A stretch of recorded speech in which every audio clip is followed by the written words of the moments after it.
Buenas noches, queridos casi colegas de 3338. Vamos a, vamos a presentar el virtual del Laboratorio 1, que está asociado con la ciclometría, ¿no es cierto? El laboratorio que se hacía, que solía ser en presencial, se llamaba ciclometría en el altiplano. Ustedes ya tienen disponible la guía y más o menos en función de la guía es que se toma como marco este soporte orientativo respecto de lo que significa las propiedades ciclométricas del aire, que tienen una particularidad. Las propiedades ciclométricas del aire pueden ser fuertemente influenciadas por las condiciones de la altura, o sea, la presión atmosférica del lugar donde se quiera valorar estas propiedades ciclométricas del aire. La ciclometría estudia las propiedades del aire considerado como una mezcla aire-vapor de agua. Eso es la ciclometría. Y en términos oficiales, el aire atmosférico tiene contenidos de humedad, o sea, de vapor de agua, que le imprimen una serie de comportamientos que solamente podrían ser explicados a partir de esta mezcla que es el aire atmosférico, aire seco y vapor de agua. Las propiedades consecuentes de esta mezcla apertura todo lo que significa la ciclometría. Esencialmente eso es la ciclometría, el tomar en cuenta la humedad en el aire.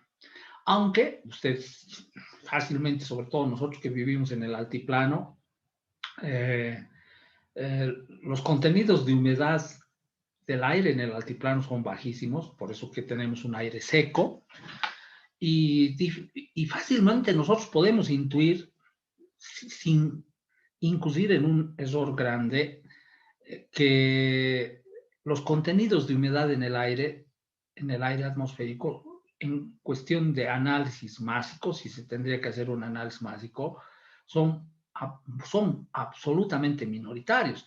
En el mejor de los casos puede llegar a ser el 10% del aire atmosférico. O sea que la mayor parte de las veces, sobre todo en el altiplano, ni siquiera llega a ser el 5% de fracción másica, el vapor de agua en esta mezcla aire seco, vapor de agua. Entonces, fundamentalmente eso es la ciclometría. ¿Cuáles son los soportes conceptuales en los cuales la ciclometría desarrolla todo lo que significa la valoración de las propiedades ciclométricas del aire? Estos son sus tres pilares. Toda la teoría de mezcla de gases, que tienen como marco referente la ley de Dalton, la de las presiones parciales y la ley de Amagat, ¿no ve? La ley de los volúmenes parciales.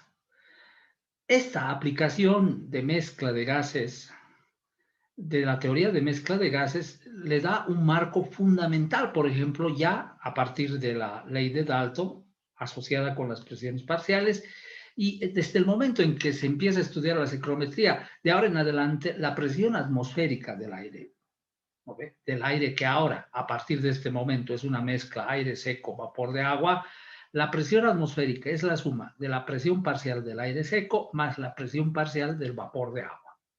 Este es lo más explícito de la aplicación de la ley de Dalton. La ecuación de estado del gas ideal es la otra columna sobre la cual se desarrolla todos los recursos para valorar las propiedades ciclométricas del aire. Por lo tanto, esas tablas ciclométricas que ustedes ya seguramente, no, ya han visto, porque me han contado que hasta la anterior semana avanzaron ciclometría. Esta ecuación de los gases ideales es el otro pilar fundamental de los recursos que tiene la ciclometría para hacer estas valoraciones. Prácticamente las casas ciclométricas están construidas con la ecuación del gas ideal. Fíjense qué funcional es esta ecuación. Y el otro pilar fundamental son las propiedades del vapor de agua. dentro de nuestra cultura son las propiedades del líquido vapor saturado del aire. O sea, las propiedades del líquido vapor saturado del agua. Entonces, estos son los tres pilares sobre los cuales se estructura todo lo que significa la psicometría, y a partir de esas tres referencias se generan las relaciones que cuantifican las propiedades del aire considerado como una mezcla aire seco, vapor de agua. Y a partir de esa columna teórica referencial tenemos las relaciones que nos permite calcular la humedad relativa, la relación de humedad. La relación de humedad creo que ustedes la denotan con el DOC, con B doble, y creo que llaman humedad absoluta o contenido de humedad del aire, el contenido de humedad del aire, la entalpía del aire atmosférico, considerado como una mezcla aire seco, vapor de agua, la presión parcial del vapor de agua, el volumen específico. Acá nos faltarían las fórmulas para calcular, y esas son las que tienen que adicionar, ¿no es cierto?, en su trabajo del informe, la temperatura de rocío, la temperatura de bulbo húmedo, que son las dos relaciones que no aparecen explícitamente en las referencias que les doy. Y con eso prácticamente tendríamos toda la columna vertebral de las propiedades más referentes psicométricas que hay.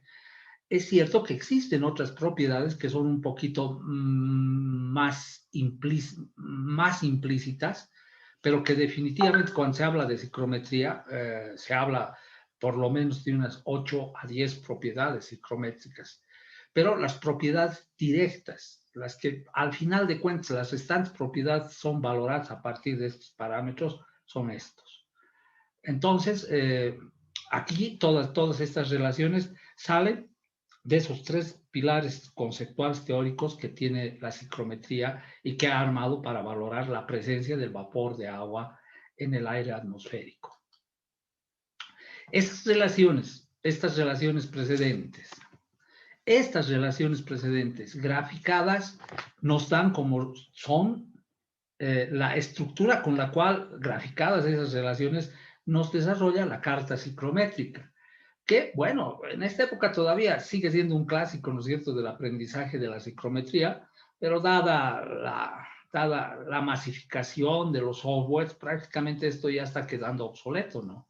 Pero es un recurso didáctico en donde se puede visualizar, ¿no es cierto?, en términos más objetivos, las propiedades del aire, las propiedades psicométricas del aire. Aquí está nuestra escala de entalpías. Ya ustedes ya les he enseñado el Inge, ¿no es cierto? Esta línea, cuidado, como es una mezcla una mezcla aire seco, vapor de agua, esta curvita de acá es la línea de vapor saturado en los diagramas. En un diagrama, si fuera temperatura, aquí está la temperatura de bulbo seco, temperatura versus presión.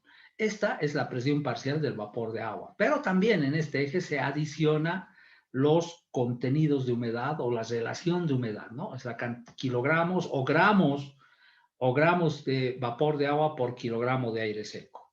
Y estas son las curvas ya les he hablado, ¿no?, de humedad relativa, las curvas de volumen específico constante, estas son las líneas de volumen específico constante, estas son las líneas de temperatura de bulbo húmedo constante, y básicamente todo este es el universo de las propiedades psicométricas, y que en un avance súper importante ya en aplicar, pues básicamente la psicometría ya está en los niveles de aplicaciones de la ingeniería. Todas esas fórmulas que tendríamos que utilizarse para cuantificar numéricamente los valores se encuentran disponibles a través de estas cartas psicométricas, haciendo más funcional y más rápida la valoración de las propiedades psicométricas del aire. Esta carta tiene la particularidad, es una cartita muy interesante, que te da la posibilidad mediante este abaco de hacer los ajustes respecto de la altura de estas lecturas que inicialmente son para 0 metros sobre el nivel del mar. Ya les ha debido hablar de la relación de calor sensible, las relaciones de calor latente. Aquí están sus escalas sobre las cuales, ¿no ve?, sobre este punto referencial se arman las curvas de relaciones de calor sensibles, relaciones de calor latente, etcétera, etcétera. Entonces, ya, es un repaso para ustedes. Ahora, el aporte que les voy a dar a todo esto,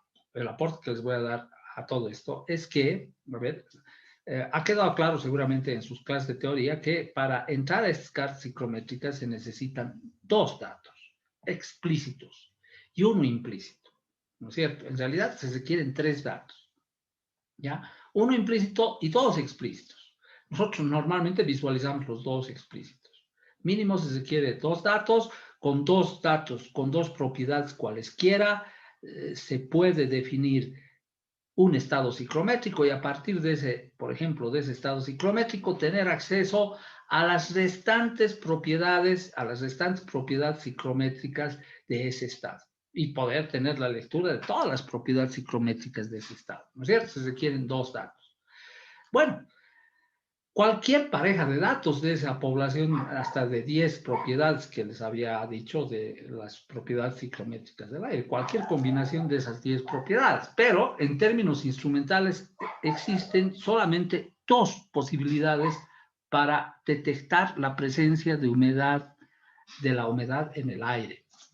Uno es el ciclómetro, es lo que hacíamos en nuestro laboratorio. El ciclómetro son básicamente dos termómetros, aquí están, igualitos, con la única diferencia que un termómetro se lo envuelve en una gasa y esta gasa se deja que buena parte de esta gasa esté sumergida en un recipiente con agua, de tal forma que por los mecanismos de transferencia de masa, el agua, por capilaridad, prácticamente se desplaza del depósito hacia el bulbo que cubre esta gasa. Por lo tanto, este es el termómetro de bulbo seco y este es el termómetro de bulbo húmedo. Esta migración de una determinada cantidad de masa de agua hacia el bulbo de este termómetro hará que las temperaturas que se lean acá estén por debajo de las temperaturas de bulbo seco. ¿Por qué? Porque los que han llevado la materia y no vencieron laboratorio, se deben acordar que se ponía un ventilador más para que el flujo de aire, para que exista un caudal de aire que dé una muestra un poquito más fina sobre el contenido de humedad del aire. ¿Cómo se detecta la humedad a través de este dispositivo? Fácil, ¿no es cierto? Cuando se humidifica esta gasita que cubre el bulbo húmedo, entonces empieza a ver el fenómeno de evaporación. En este caso, una evaporación por transferencia de masa y no por efecto puramente térmico, ¿no es cierto? Precedentemente a esto, nosotros siempre hemos asumido que la evaporación es cuando se alcanza la temperatura de ebullición, pero en este asunto, como hay mecanismos de transferencia de masa, eso no es así.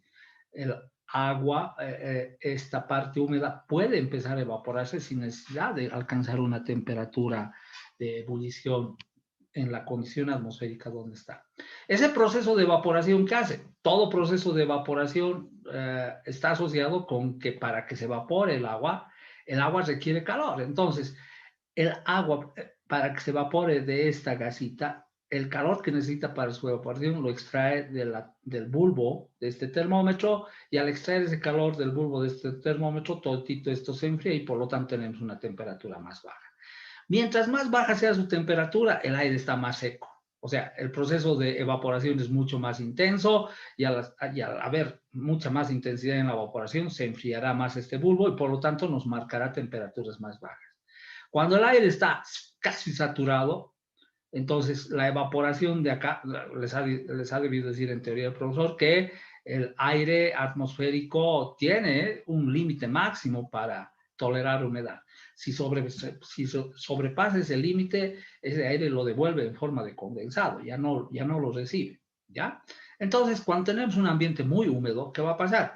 El proceso de evaporación va a ser muy lento, y al ser muy lento, la extracción de calor también va a ser pequeña, y por lo tanto este bulbo se va a enfriar poco, y consecuentemente las temperaturas de bulbo húmedo tenderán a ser parecidas a las de bulbo seco cuando el aire está prácticamente tiene alto contenido de humedad o está saturado. Entonces, ese es el principio elemental con el cual se puede detectar el contenido de humedad a través de este fenómeno de evaporación, con esa interpretación física. Nuestros primeros laboratorios, ya por el 2005, se hicieron con este instrumento que tenía don Freddy Cruz.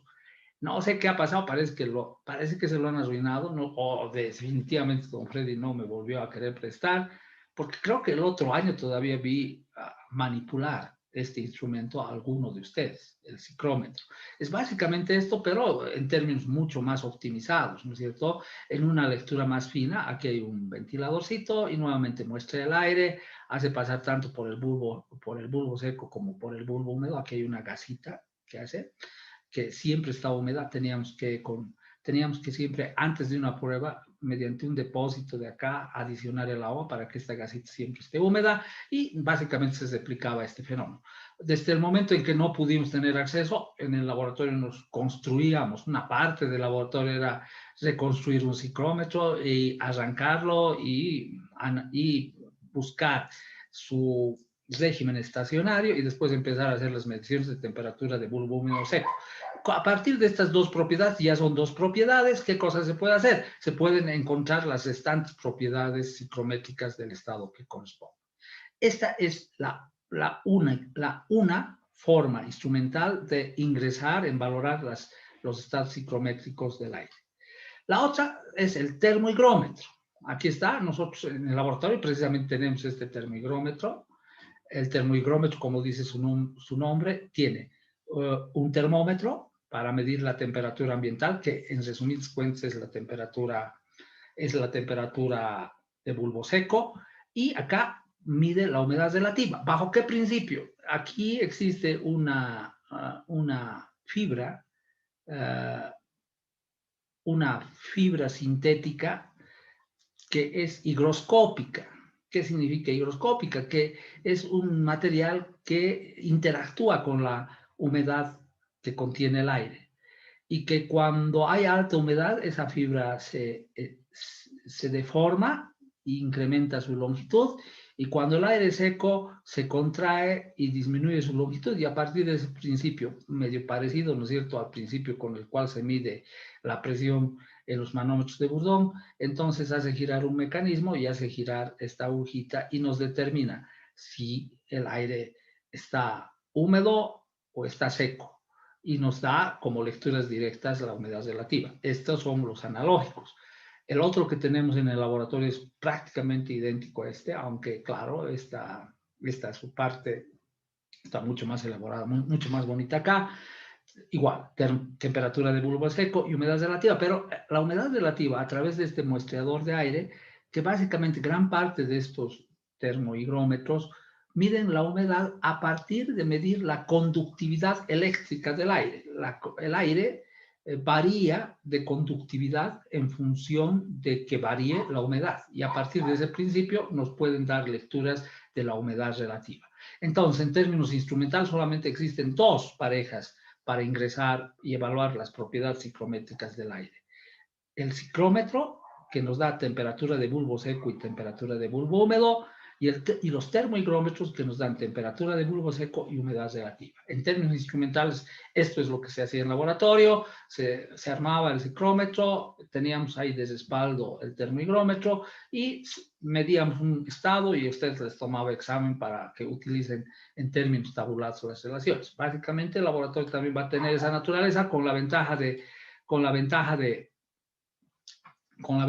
que, bueno, ya no les tomaré examen, sino ya era un examen en el cual se hacían pulir una maravilla ustedes. Ya, muy bien. Ahora, todo este es el marco conceptual de lo que significa, cómo se puede medir y cómo se tiene el acceso a definir el estado ciclométrico y, por lo tanto, todas las propiedades ciclométricas del aire. Pero, ¿qué significa la presencia de humedad en el aire? Normalmente esto también lo hacía en las clases presenciales, ojalá salga bien, vamos. Normalmente, por ejemplo, nosotros teníamos como referencia y nos daban una temperatura inicial, una temperatura final, un flujo másico, y nos decían cuánto calor estará asociado con esta variación de temperaturas del aire. La relación que utilizábamos y hemos utilizado hasta este momento, para los que recién están llevando ciclometría, flujo másico, calor específico a presión constante por delta T. En Smith Quentis, redondeando, haciendo que el CP sea aproximadamente 1 kilojulios kilogramo grado Kelvin, esto significaría que con esta variación de temperatura nosotros valoraríamos 100 kilowatts de calor que ha ganado el aire en esta variación de temperatura. Ya. Y así hacíamos todos nuestros cálculos asociados con el aire, ¿no es cierto? No, ni por si acaso mencionábamos y indexábamos la eventualidad de tomar en cuenta la humedad. Ahora, que vamos a llevar ciclometría, vamos a hacer una comparación de lo que significa la presencia del vapor de agua en el aire. Cuando se tiene que tomar en cuenta la presencia del vapor de agua en el aire, tenemos que tener la temperatura, vamos a mantener las mismas del problema referencial, pero también se tendrá que adicionar que actualmente el dato más común, o sea, la pareja de datos ciclométricos más común es la humedad relativa, nos tendremos que dar, si tenemos que tomar en cuenta la humedad relativa en el estado 1 pondremos 10, la humedad relativa en el estado 2, 40%. Ustedes ya les han dicho que con estas condiciones ciclométricas van a cartas ciclométricas y se saca las entalpías. Porque en realidad este Cp por delta T, en realidad, ¿no ve? Por teoría termodinámica, el Cp por delta T, cuando se aplica a gas ideales, en realidad ese es el delta H de la sustancia gaseosa, en este caso del aire. Pero en este caso, como el aire ya es una mezcla aire seco, vapor de agua, esta entalpía asimila también la presencia del vapor de agua, es lo que sacamos de nuestras cartas ciclométricas o de los programas disponibles, y entonces ahí tendríamos con estas dos propiedades, encontramos las entalpías respectivas y hacemos la valoración, pues igual va a seguir funcionando la misma fórmula. O sea, la plataforma termodinámica sigue siendo constante, solamente se van adicionando nuevas variables, sujetas siempre a la teoría fundamental de la termo. Entonces tenemos el calor que ha ganado el aire entre esta condición ciclométrica y esta segunda, aproximadamente es 35 menos 12, debe ser 23, sí, 23, por el flujo másico que es 10, 230 kilowatts de calor que ha ganado el aire, pero tomando en cuenta la humedad relativa. Si comparamos estos nuestros cálculos con esto, puta, se ve que alarmantemente en muchos casos habremos omitido, al omitir la presencia de humedad relativa del aire, puta, podríamos llegar en ya escandalosas diferencias en las valoraciones energéticas, ¿no es cierto?, del proceso. Pero no hay que olvidarnos que en este proceso, por ejemplo, ha habido un incremento de la humedad relativa, y al haber un incremento de la humedad relativa, más o menos sería así, estaría puesto mi estado 1 para 10 grados y una humedad relativa de 10, aquí abajo, ¿no ve? Aquí están las líneas, y el estado 2 que está a 20 grados, me voy más acá, temperatura de bulbo seco, y la humedad relativa ya está medio cargada hacia el centro, tendríamos en los dos estados ciclométricos.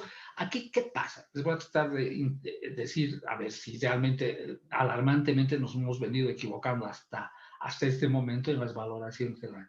La mayor parte de los procesos que nosotros usábamos, caudales de aire para recoger o para rechazar calor, el contenido, la humedad del aire no variaba. Por lo tanto, aquí está el contenido de humedad. Si la humedad varía, puede haber humidificación. Si disminuye, se llama deshumidificación. En este caso, por ejemplo, ha ido en términos ascendentes y obviamente ha sido un proceso de humidificación. Pero en la mayor parte de los procesos en donde nosotros cuantificábamos las cantidades de calor asociadas con el aire, no había variación de contenido de humedad y era esta recta, que se llama el calor sensible. Y si ustedes tienen el cuidado de aplicar lo que les estoy diciendo, descubrirán que este 1, O, voy a llamar este punto O, sacan sus entalpías, básicamente será esto. O sea que no hay por qué alarmarse de haber estado cometiendo aberraciones infames hasta nuestro octavo semestre. Finalmente, para cerrar esto, más o menos así armamos nuestro laboratorio. Aquí está un ciclómetro. Básicamente armábamos así nuestro laboratorio. Estas son dos cosas que están ahí colgadas. Pero aquí está, este es mi ciclómetro. Aquí está la lectura de 8.5 grados centígrados y aquí está la lectura del termómetro, 4.5 grados, temperatura de bulbo seco, temperatura de bulbo húmedo, y es de este estado que vamos a hacer las valoraciones de las propiedades psicométricas del aire con esta pareja de datos y con las relaciones que se les ha dado. No me van a usar ni cartas psicométricas ni software. Vamos a usar, va a ser un cálculo tabulado con las relaciones que aparecen y con las relaciones adicionales que su profesor les ha debido dar. Algunas que se parecen, pero que no son exactamente las mismas. Parte del informe es comparar relaciones que, por ejemplo, creo que tiene un cálculo de entalpía con una fórmula diferente de la fórmula de entalpía que se les da a ustedes en la guía. Entonces, a eso se refería con fórmulas con un modelo 1 o un modelo 2, ¿no es cierto? Porque en algunas fórmulas he visto en su contenido de su profesor, utiliza no otras fórmulas, sino fórmulas más ajustadas que se parecen pero que no son iguales. Y finalmente aquí tendríamos la lectura del ciclómetro de este mismo estado ciclométrico en el lugar. Ustedes nuevamente con esta pareja de datos nuevamente empiezan a hacer las valoraciones de todas las propiedades ciclométricas de este estado y bueno, como son instrumentos que me están midiendo, ¿no es cierto?, un estado ciclométrico compartido de este laboratorio, de esta cabina, ustedes van a comprobar si estas lecturas nos dan los valores suficientemente próximos en propiedades psicométricas a el ingreso con estos dos datos, temperatura de bulbo seco y humedad relativa. ¿Ya? Ese es el trabajo. Valorar primero con esto, propiedades psicométricas, con esto, luego comparar y sacar conclusiones. Una parte del informe es eso. Es entonces, fundamentalmente, esta es la pega que tenemos que hacer, este es el marco referencial sobre el cual harán.